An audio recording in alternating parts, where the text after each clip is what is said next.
আমরা যে স্মার্টফোনগুলো ব্যবহার করছি তাতে রেডিয়েশন কত থাকলে ঝুঁকির সম্ভাবনা কম থাকে। জায়গায় পড়ছিলাম বেশি ব্যবহার করলে বা শরীরের কাছাকাছি থাকলে মস্তিষ্কে টিউমারের সম্ভাবনা বাড়িয়ে তোলে, ঘুমের ব্যাঘাত ঘটে, তারপরে কানের শুনতে সমস্যা হতে পারে।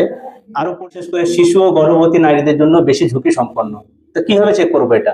তুমি মোবাইল থেকে চেক করতে পারবে। একটু দেখাও।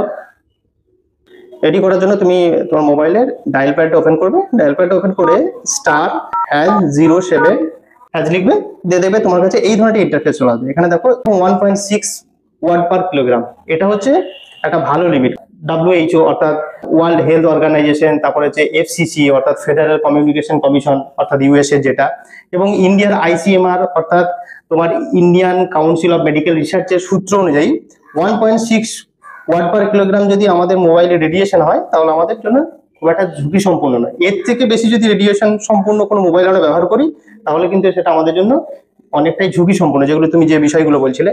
থেকে এই নাম্বারটা ডায়াল করে আপনারা চেক করে নিন আপনার মোবাইলটা রেডিয়েশন কত। 1.6 ওয়াট পার কিলোগ্রাম যদি বেশি হয় তাহলে সেই মোবাইল ব্যবহার করবে। WHO এবং FCC এবং ICMR এর তথ্য অনুযায়ী 1.6 ওয়াট পার কিলোগ্রাম এই রেডিয়েশনের মোবাইল আমাদের জন্য সঠিক, এবং এর থেকে বেশি যদি হয় তাহলে আমাদের শরীরে অনেকটাই ঝুঁকি সম্পন্ন। সেজন্য আপনারা একবার চেক করে নেবেন। ভিডিওটি ভালো লাগলে লাইক এবং শেয়ার করুন, এবং এই ধরনের ভিডিও পাওয়ার জন্য আমাদেরকে ফলো করুন।